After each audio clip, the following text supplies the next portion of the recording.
When I think back on all the fears when I was pregnant,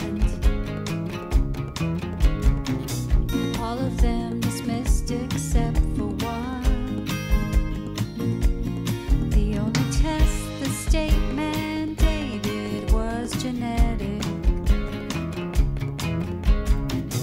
Looking for that extra chromosome. Hello, and welcome to the If We Knew Then podcast. I'm Steven Sachs, And I'm Lori Sachs. and today we're joined by Abby Brandon-Livits and Misty Adams from the National Down Syndrome Society and the New York City Buddy Walk. The New York City Buddy Walk that is kicked off with a 1-hour video of photos of individuals with Down syndrome that is played in the middle of Times Square. Today, Misty and Abby are going to talk about those events. The Times Square video has been happening since 1999. We talk a little bit about how that's changed and the impact and just the celebration. This is a conversation and reminder of the celebration of our community and ways that you can participate. The video will be shown on Facebook Live during the event, so make sure you go to their Facebook page and follow them.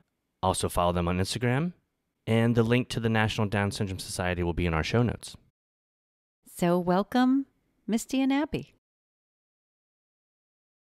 Hello, Abby. Hello, Misty. Hi, how are you? Good to see you. Thank you so much for coming on today. Of course. Absolutely. Thank you for having us. Good morning. It's really so wonderful to meet you ladies. You too. Well, we are saying good morning, but it is the afternoon for you. It was Taylor Swift's first night in LA, and the girls went out, and so For Sophia's birthday. Yes. Oh my gosh, did you love it? Oh my goodness. It was so amazing. It's her she's never been to a concert, and so Oh my gosh. it was her first concert, and she's turning 16, so it's her 16th birthday. That was her birthday present, and so fun. it was amazing. It was, it was kind of it was one of the things I love is like she's a very positive person who seems to be very generous in spirit and very uplifting, and it's so nice to know that element is out there reaching on such a mass scale, especially, a lot of our girls that are coming up and showing them a lot that, of women power last night. yeah, a lot of women power. It was good. I said, people will always ask you what was your first concert, and this is a pretty good one. A bit hard to top that. It really, yeah. It was amazing. But we won't make this into a Taylor Swift hour. No. No, I came across you guys on social media, on Twitter specifically, about the New York City Buddy Walk, and I'm so happy you guys are here. But maybe it would be best if you each introduced yourself, just told us a little bit about yourself and how you work with the Buddy Walk and NDSS. Absolutely. I'll go ahead and start. I'm Misty Adams, so I'm the manager of our community event. With that, I manage the National Buddy Walk program, so that's all the buddy walks that take place across the United States, as well as the Times Square video that takes place in conjunction with the New York City Buddy Walk. So I get the honor of looking at all of the amazing photos that come in and the hard decisions of choosing those that are going to be in the video. But then I get to make the connections with all the families too. So it's super, super amazing. But there's other aspects to my job, but those are those that are related to the Buddy Walk. And the deadline for the photos passed for this year, but it's something that people can look out for next year. Do you want to talk about that? Yes. We will open up submissions. It will either be late March or the 1st of April. And that is when submissions for the 2024 Times Square video will take place. And we usually will leave it open for at least a couple of months, 2 or 3 months. It depends on when our buddy walk is going to be, and then to allow time for us to get everything in order. But this year, the deadline was the 1st of July. So it usually falls around that time frame. Maybe you could talk a little bit about that Times Square video. Absolutely. It's like my favorite thing to talk about, so I would love to. So this amazing event started in 1999. So we've been at it for a while. But we have two screens in Times Square in the Father Duffy Square. So they're placed right above the Dos Caminos restaurant.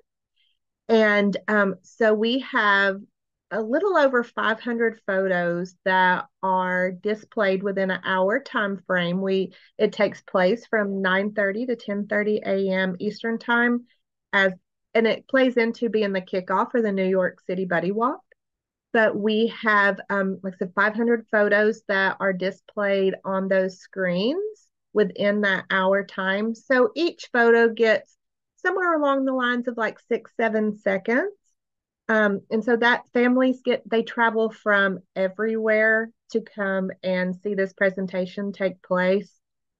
I'm thinking back to last year. I mean, that place was packed of all the families. And I tell this story. I looked over at one point and there was an older lady with Down syndrome, and her photo was up, and the tears were just coming down her face. But like, I was like, this is why we do this. But it is I mean, who can say they get to have their photo displayed in Times Square? Not many people. And so it's such a huge event.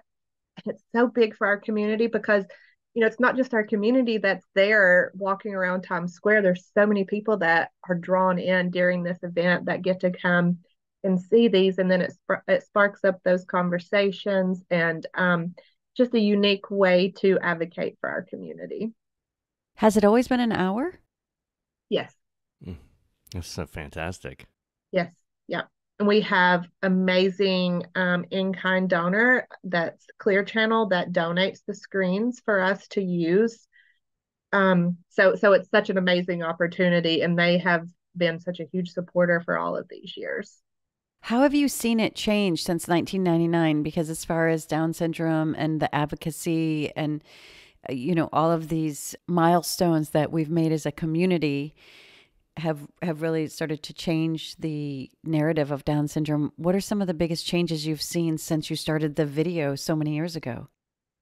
Well, there's definitely a lot of older individuals that are present in the video, which was not as common, many years ago. So, and then we get so many submissions of people that are on sports teams in their football uniform, their basketball uniform, their cheer uniform, that sort of thing. Or we have some that are artists. And so there's photos of them painting their artwork and, all sorts of things that you just, several years ago, you didn't see out in the world, but now all of that is being displayed and it's, there's a lot of them too, which it's amazing. So I guess to answer your question, we've seen it evolve to where it's not just that, that just photo of a cute face. Now it's like the impact that they're having on the community as well. And you can see the evolution of inclusion taking place through these photos. Misty, you got me with the that you're getting pictures of older individuals. I think that's so important. We have a lot of conversations about some of the messages that were sent to parents, when they get the diagnosis, and that's one of the biggest fears I think parents have when they receive a diagnosis of Down syndrome, because they've been told this message of, like a great chance of morbidity, and I think that's so important to understand just it how. It was probably the second or third thing I remember Googling, like life expectancy. These are the worries that you do as a parent. You just get on the internet and just start looking at these stats and stuff, and it's part of it is not reality. I mean, you see adults, but in your mind as a parent, you just have this, you've already gone, 50 years in the future. And one photo in particular comes to mind, and it is of an individual holding a 6 and a 0 balloon because he had celebrated his 60th birthday.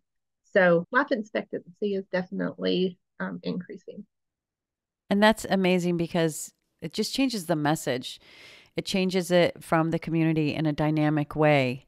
And I think that's really important for parents to understand, because I feel like when we're given the diagnosis, that all of a sudden we're holding all of these things that don't really belong to us. And it's nice to be able to let go of some of that and actually, enjoy your child's life. It's really hard when you have a child that is, brand new or even before they're born, and then all you're worrying about is when they'll die or how sick they'll be or the limits of their life. Like that joy gets robbed sometimes. And so pulls you out of the moment. You start thinking about. That's all you're thinking about. And you don't like the difference between what we've gotten to experience with our daughter and what could have been placed on us with our son is so different. So it's nice that there's this, I think when people see those photos, they can take a breath and be just like, oh, well, maybe that's not the truth of it, Right. They can see their future in those photos. Yeah, that's it. You can see the future, a future, all of it. Abby, would you like to introduce yourself? Absolutely. My name is Abby Brandon-Livits. I am the manager of special events at the National Down Syndrome Society. So I manage our larger fundraising events. So the largest of which is the New York City Buddy Walk. So the New York City Buddy Walk, along with the Times Square video, is really a celebration of the Down syndrome community. And so the flagship Buddy Walk takes place in New York, but we have Buddy Walks that take place all over the country. What's the history of the New York City Buddy Walk? Is that kind of where everything started? Yes. So that was the first Buddy Walk that was held all the way back in 1995, and it's grown nationwide since then. How long have you been working with NDSS? I've been with NDSS for just over a year and a half now. And what brought both of you ladies to work with National Down Syndrome? Do you have individuals in your life with Down syndrome? So I don't have a personal family connection. I worked for a local affiliate, the Down Syndrome Association of Greater St. Louis. I worked there for almost 4 years previously. So that was really my connection and introduction to the community. And I loved it. I actually have an adorable little 10-year-old girl named Daly that has Down syndrome. So that was my introduction into this amazing world.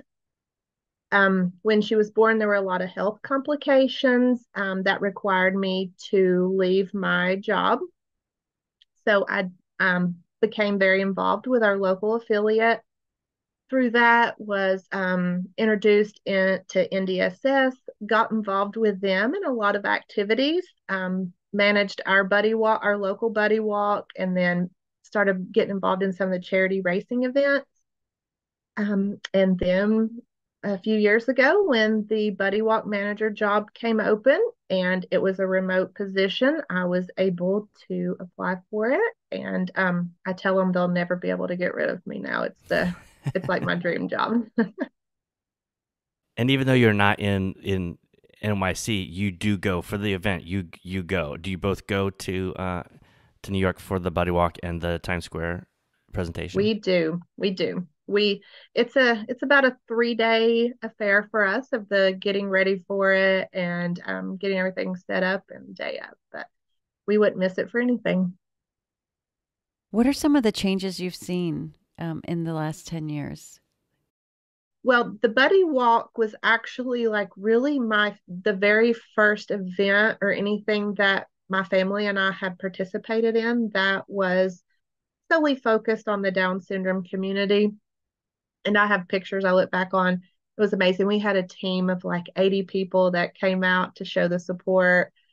That was also my first introduction into fundraising. I never really had to do the fundraising before. So, but I fell in love with both. But we have definitely we've seen a lot of growth in the Buddy Walk program for sure over many years. COVID was a hard hit for everything, for everything, but obviously for the Buddy Walk as well, or the Buddy Walk program in general. As for the New York City Buddy Walk, it was virtual for a couple of years. And so Times Square video also, it still continued on. still had it in Times Square. Obviously, we didn't have the amount of families that were able to come and see their loved one on the screen in person, but we did continue with a tradition. Last year was our first year back in person with the New York City Buddy Walk, and it was everyone was so excited to be back. We had an amazing turnout of individuals. And we learned a lot from COVID that we were able to implement into our walk programs now. Like we do offer those that, you can participate in a buddy walk, especially the New York City Buddy Walk, no matter where you are. We that was something that we definitely learned. You don't have to be there in person to provide that support. I'll pass it off to Abby that she can kind of explain what she's more into the logistics of all the New York City Buddy Walk than I am. So I will let her kind of share some of the stuff that she's seen. So COVID changed a lot, and I'm a career fundraiser and event manager. So while I've done a lot of work in the Down syndrome community, I've worked for other organizations as well. And there was such a shift when the pandemic happened of not only how we fundraise and how we organize events, but why people want to get involved and what really matters to people. And people really missed out on that connection when we were all so isolated for quite a while. And people are not only just looking to give money or time to worthy causes, but they're looking to really be a part of something and be a part of something that is bigger than ourselves. So I think that that's really what draws people to support a buddy walk and come out.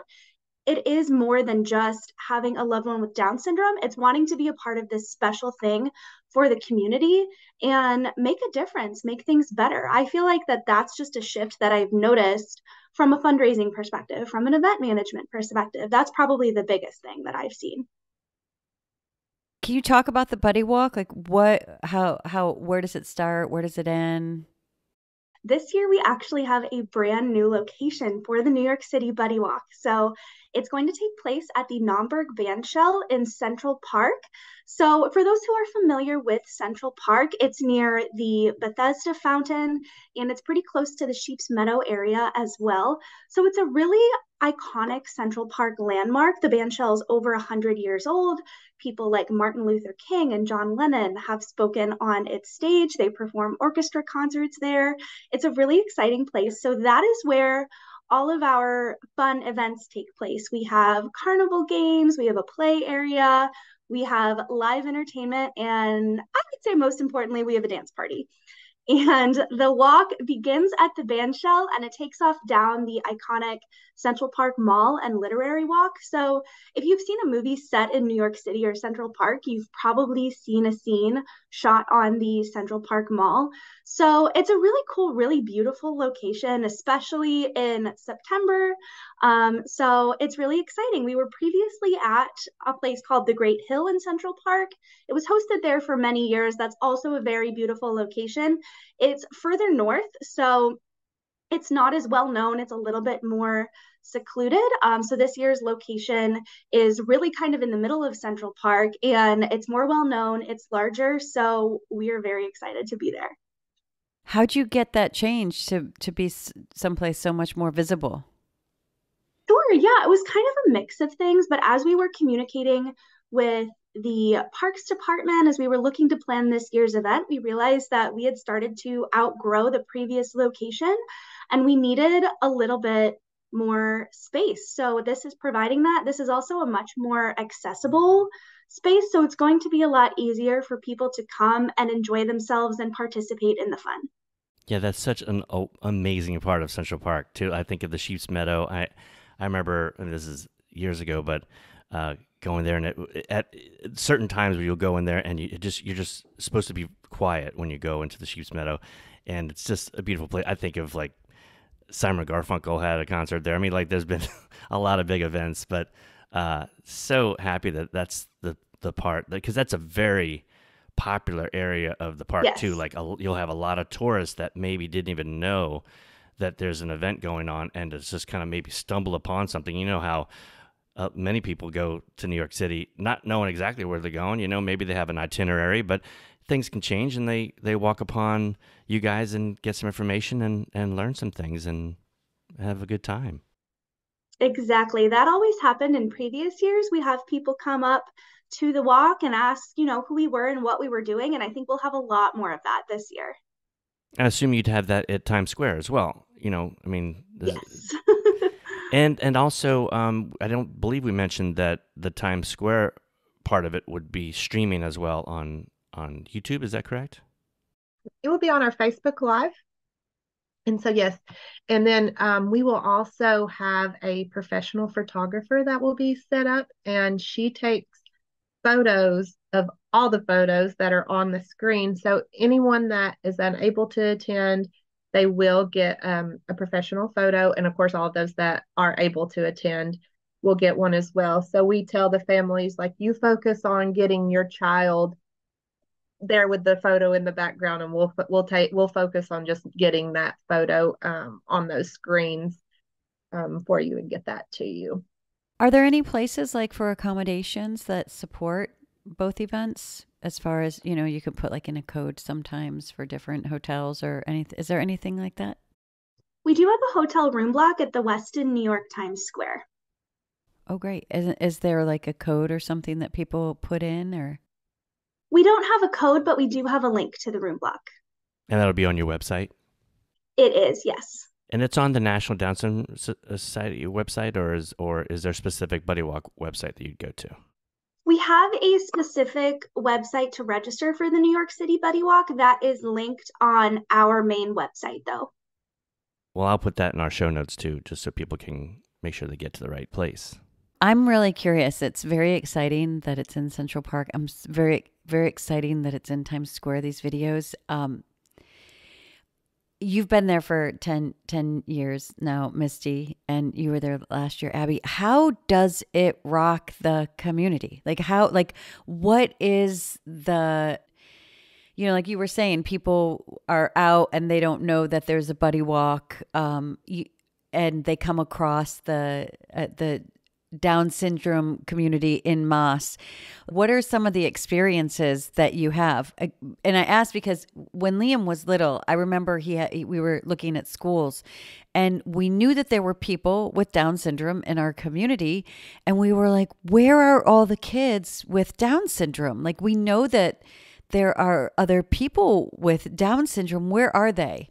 And 13 years ago, it wasn't, people weren't as visible there. You know what I mean? It was, if you go back historically, actually, families, you talk about someone who was 60 years old, what that experience was for them. Like, a lot of times children weren't brought out into the community. And I'm just curious. And also there weren't, ads or commercials or No, movies. It's so amazing. Just all the just ads and the visibility.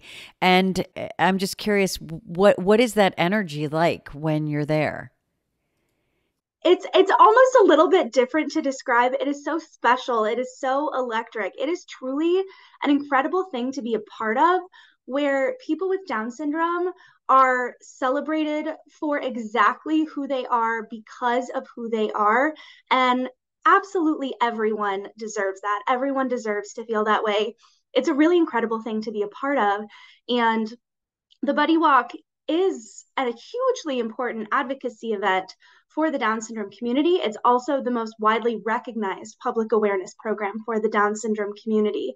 So it's only grown, especially as it's gone nationwide. So the visibility for the New York City Buddy Walk is quite large because it's held in such a public place, but that extends far beyond this event and far beyond just New York City.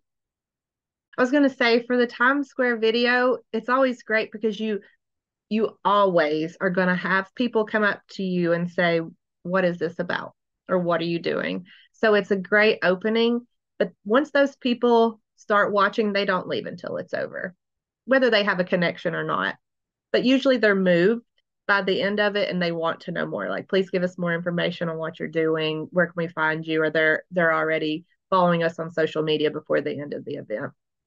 So it is great. Last year, there was a a concert, a religious concert of some sort, going on there in Times Square as well.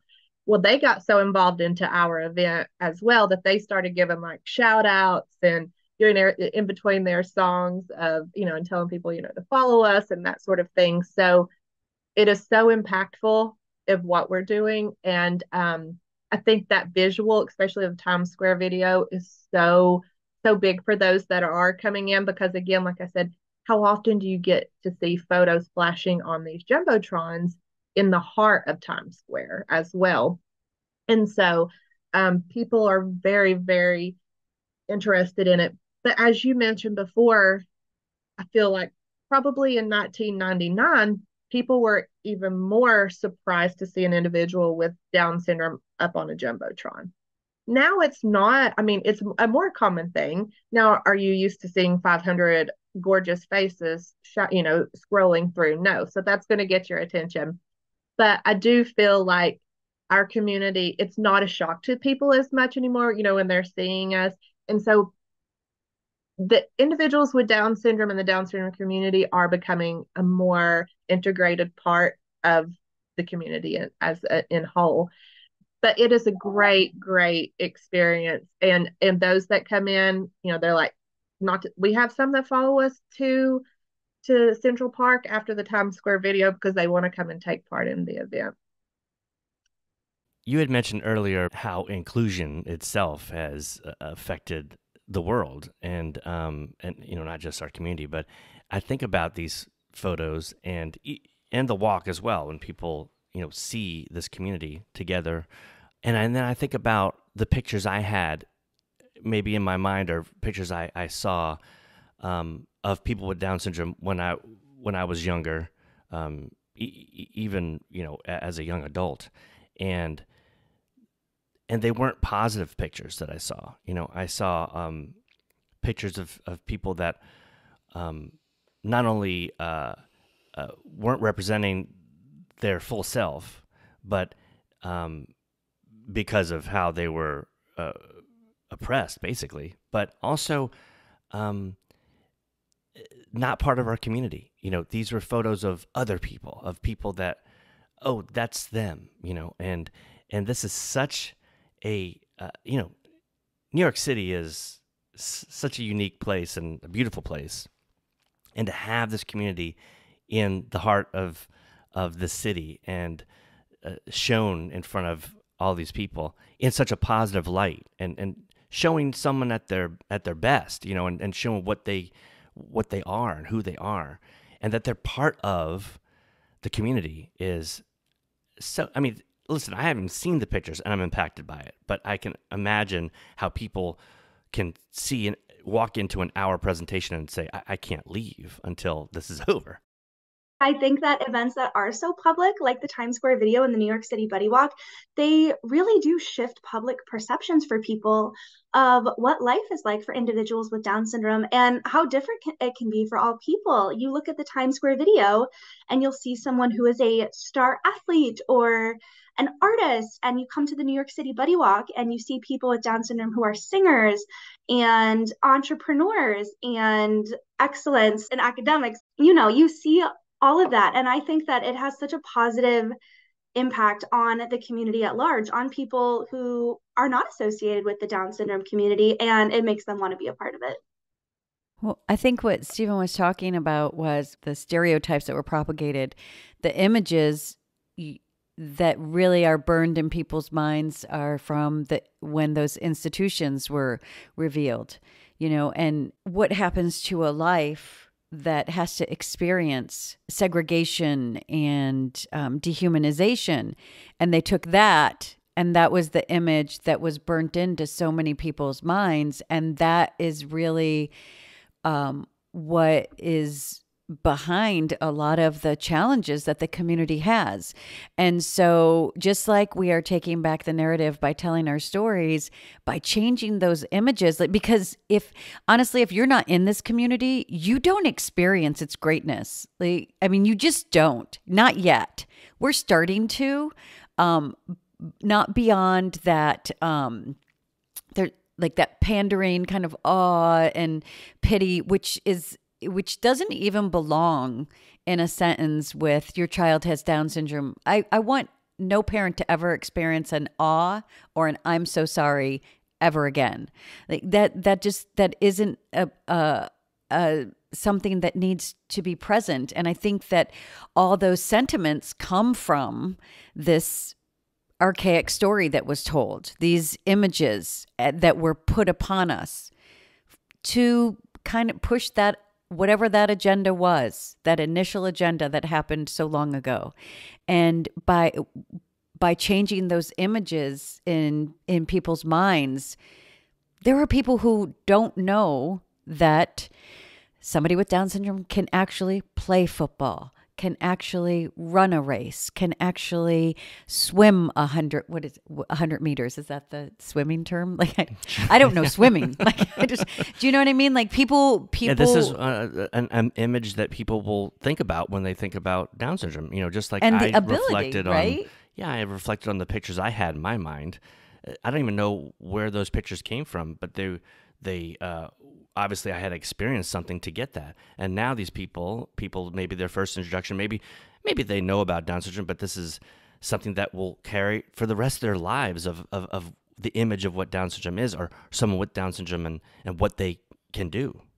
And that it's equal. Like there's not like I mean, I think about Chris Nikic and that he ran an Ironman, and I think most individuals can say, I'm never running an Ironman. Yeah, right. That's like really hard. And to have things like that where it's just like, oh, well, it's that equality. And it's, you know, I long for the day where we don't have to say, and and our children are included.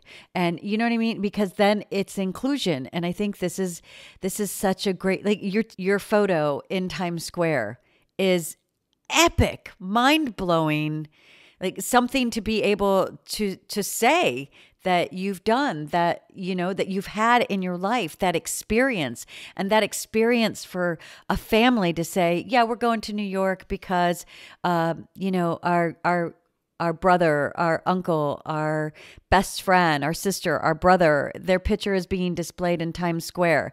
I mean, what's awe about that? It's amazing. And these opportunities are just, I think, especially New York, right? Especially New York City.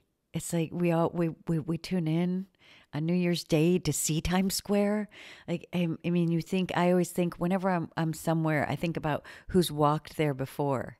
And this is like not only who's walked there before, these are the actual people that are walking there and changing the path of this community in a very big way. Well, Abby, could you take us through maybe like what the Buddy Walk day is like how from start to finish, how things go? Absolutely. So as Misty mentioned, the Times Square video kicks off the day. So that is from 9:30 to 10:30 Eastern time.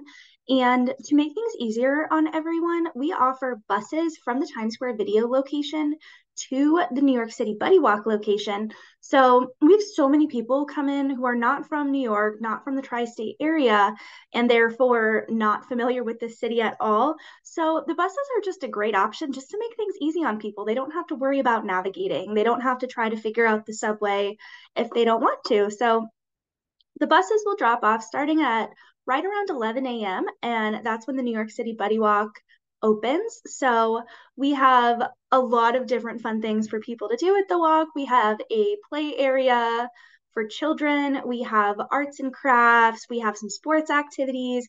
We have carnival games. Those are always a big hit. We also have live entertainment on stage as well. So we have live musical performances, and we also have, moments where we speak on stage. We talk about NDSS and the walk. Thank everyone for coming. There are awards given out and people recognized. And the walk part of the New York City Buddy Walk is just under a mile. Like I mentioned, it starts down the Central Park Mall and Literary Walk, and then it basically just takes you like around the area where the bandshell is. So you get some really beautiful scenic views of Central Park as well as the neighborhood around it.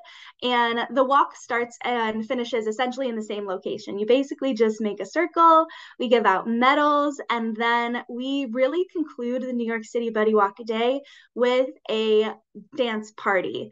And really, that does not stop until the DJ packs up. People, and even then, people do not stop dancing. So it is really such a fun and special day. And the event usually concludes around 3 o'clock.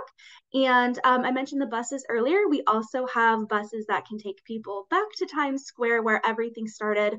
Like I said, we really just want to make things easy on people and take as many challenges out of navigating New York City and coming to the event as we can. So yeah, it's a really special day.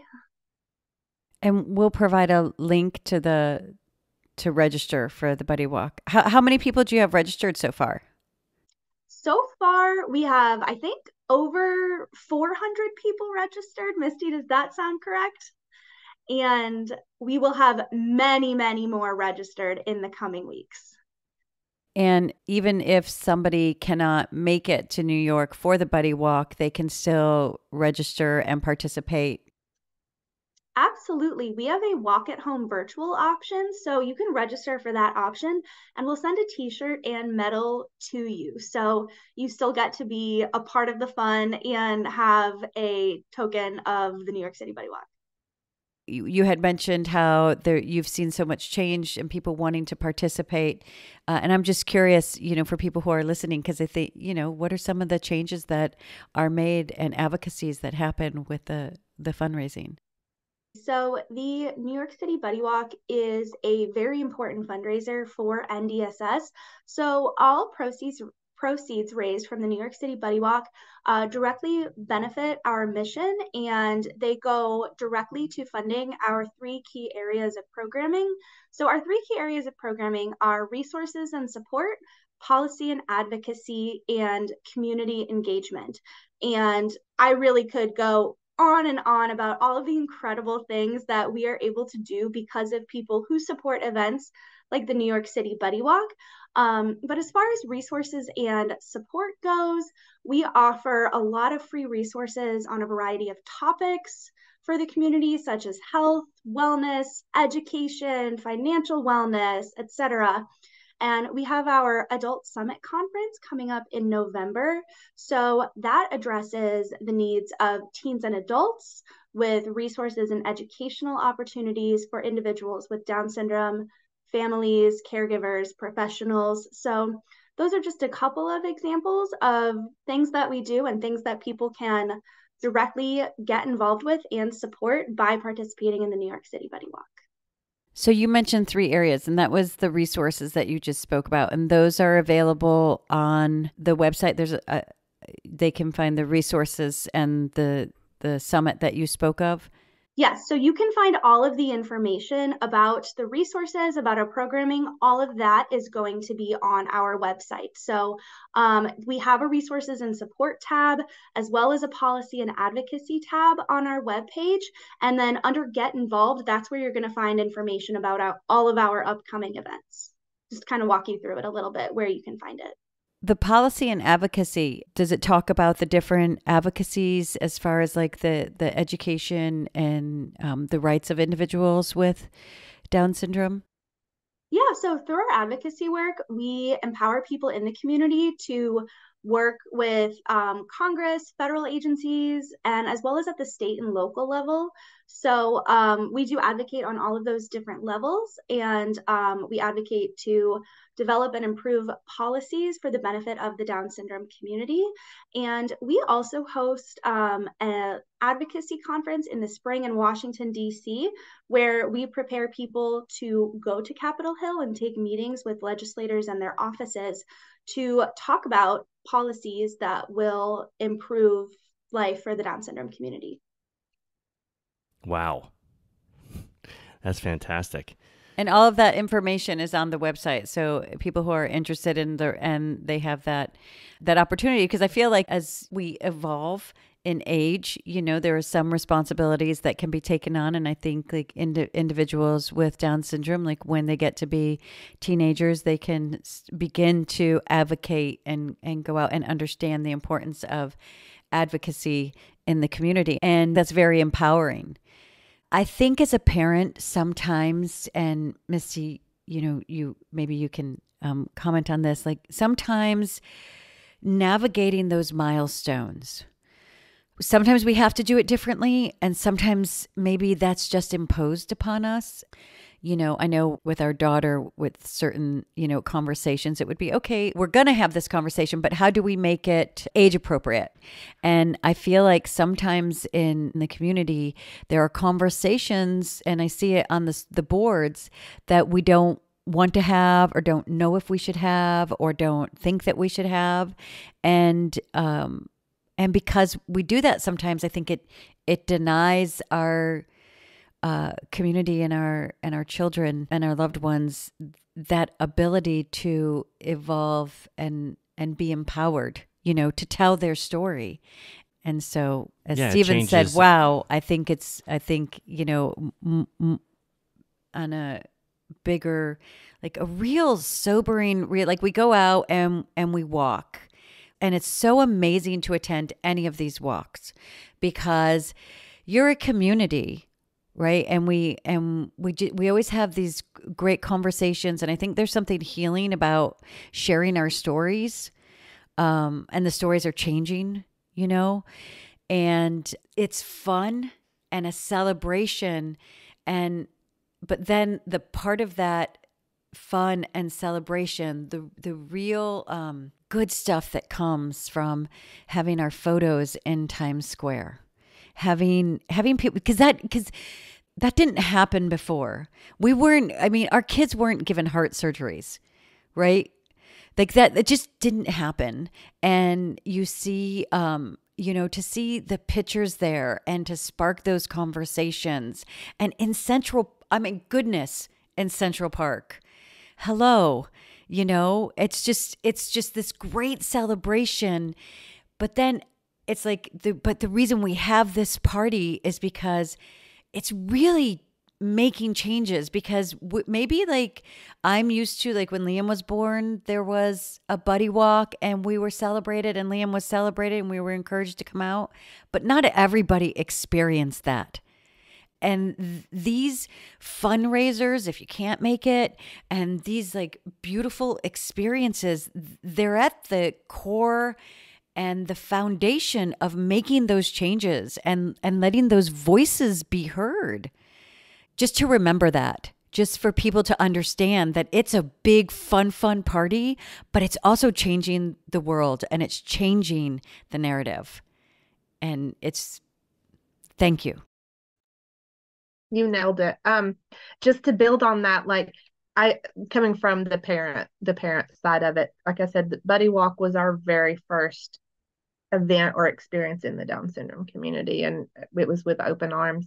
But I've grown to use that as an opportunity to invite people from my daughter's school, teachers, other students. Like, this is a way for you to come out, because we all know if you go to a Buddy Walk, you're going to have the best time ever. And you're going to leave with a smile on your face, probably more hugs than you ever thought you were going to get, and ready to do it again. So I use this as an opportunity, like, and invite people, come join. It has made our transition into school so much easier, because these teachers, they're aware of, look at all these possibilities. We're breaking those stereotypes, because we're seeing people who are graduating high school, graduating college, that sort of thing, that have Down syndrome. So this is a fun way to get to show all of the abilities that our individuals have, and a way to break some of those barriers that we've had to face of education, employment, that sort of thing. So, it's a great way to get business owners and that way in as well, and to have a good time, and then want to come back and be supporters too. Well, sometimes we have to see it to believe it. That's just how society is sometimes. And, you're putting out such beautiful visuals, and people will see things differently than they did before. And then also taking an adult and talking about Congress, so we can have more Frank Stevens out there, so we can have people self-advocating for themselves, and right there in front of people showing that we're all together, we're all the same, and we're all here to celebrate. And also, I think what you just said, Misty, about your first Buddy Walk and how you're welcomed with open arms. It's such a gift for new parents, because I think we can all be honest and say right now, still with the heavy-handed diagnosis and some of the beliefs that still exist out there. And that's when we took Liam to his first Buddy Walk. He was very, very, he was really, really young. But as a family, and for our daughter, like, just to connect and to let your guard down a little. We go through as parents, we have a bit of an armor, and it's just a fact. It's a fact. Like, we've done 140 interviews, 150 interviews, and it's just a fact that we can say openly now, because of society's beliefs, because of our fight for inclusion and education, because of these things, parents, we have an armor because of the way maybe our families take the news, or things that are said with the best in mind. They hurt and they resonate, and here you go. And a lot of times, especially if you're a new parent, you have parents who have been doing it for years. You have adults with Down syndrome. You have all of this community. And I think you can, like, as a parent, you can take a breath and you can relax. I don't believe we get to relax that often. And you're laughing, but I don't think we get to relax that, like, really relax, really just let your hair down and just be like, yeah, today could not be hard, and today could be hard. Or you can have a conversation and not feel like that's going to be the only takeaway and the way people see you forever, because it's like any parent, like, you just get to talk and connect and have fun and see really cool things. I remember the first Buddy Walk we went on, this family had, because I think they were set designers, they had built their child loved pirates, and they had built a pirate ship. And it was this thing that they did every year. They would just make this just beautiful, grand, limitless celebration. And I think it's there's so, on so many levels, this is so great for the community. And if you can get to New York, if you can get to your local Buddy Walk, but if you can get to New York, and we'll have or watch on Facebook Live and watch and send a link to everyone that put it on your Facebook Live, put it on your Instagram, and shout it out, because it's an awesome celebration. And I think we need to celebrate more. We need to not be so polite all of the time, and suffer injustices when we don't need to, and call people in IEPs when those, were being denied. I put IEPs in every, because if this is the only episode that you listen to, I need you to know that you have a right to, your child has a right to an equal education. I just need everybody to know that your child is equal. They have a right to the same education. So I shout that out as many times as I can. And there's lots and lots of information out there. You can go to the NDSS website and probably get some really fantastic information about advocacy. And we just need to celebrate. We need to be celebrated, and we need to celebrate. Our kids are amazing. And I think about, like, for Liam, sometimes I would get bothered because people, that aw, and the pity. And if I don't need to pay attention to that, I need to celebrate the fact that my child is amazing, an amazing human, a human that people work to get there. People go to retreats and do lots and lots of work to be kind, just in a way that he doesn't have an agenda, a kindness without agenda. He is smart. He overcomes always challenges. Like when I see my son go for a run at track and PE, I know every parent out there knows what their child did. You go for a walk, and when we first started Buddy Walks, we're like, why only a mile? Why only a half mile? But think about, celebrate that. You remember when your child was born. You remember what the doctors told you. You remember how long it took that kid to walk. And you remember the blood, sweat, and tears that it took from your child and from your entire family. And the parents that looked at you and didn't think that they were going to get to that milestone. And sometimes maybe you didn't think they were going to get to that milestone. And then you go out and you walk. And that is the celebration. Because on the outside, they don't understand the importance of this walk is that we did it. And we're taking steps against everything that was put against us as parents, as a community, as our loved one with Down syndrome. And we're doing it. And that should be celebrated. That should be celebrated. And I thank both of you ladies for everything. Yeah. Everything that you're doing to help this community celebrate. So yes, go on to Facebook Live, share it with everyone, because this is the reality of this community. Register for the walk, participate virtually, participate in your local walks, and just know that it's the metaphorical step and the actual step that we're taking. And it's change and it's evolution. And don't let anybody ever tell you that it's helping your kid more than our kids are changing the world for the better, right? This community it just makes the world a better place. That is the truth of this community. Our kids make this world a better place. And so do you ladies. And I thank you so much from the bottom of my heart. Thank you. Thank you. I often say I'm not sure how I got so lucky to be brought into this community, but whatever I did, I'm glad I did it because it has been the best journey ever.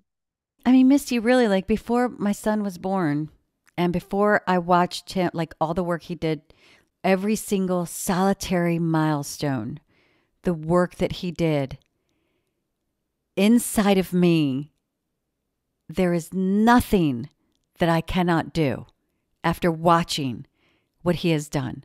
And that is an immeasurable gift. The impact on Stephen, Sophia, our friends, and our family. You know, as a human, as a neurotypical, privileged human, there's nothing that I can't legitimately say I can't do that. After watching my son do so many things that people said you can't do. I've done a couple of marathons, not that, I mean, in my head, I'm like, there's no way. But I had my daughter's pictures tied to my shoestrings. And I'm like, there were so many things I was told she would never do. And I watched how hard she worked there. So I know I can do it. So every step I would look down and I would see her picture on my shoes and, you know, got me through those. But I agree 100% that they are the biggest champions in the world. Because we see what all it takes to do the things that we take for granted that are easy. Well, we thank you both for joining us today. It was just so nice to have you. Abby, is there anything that you want to say before we go? Just that we hope you join us in New York City. All are welcome. If you're hearing this and you may not have a family connection, but you feel inspired to come, please know that you are welcome to join us.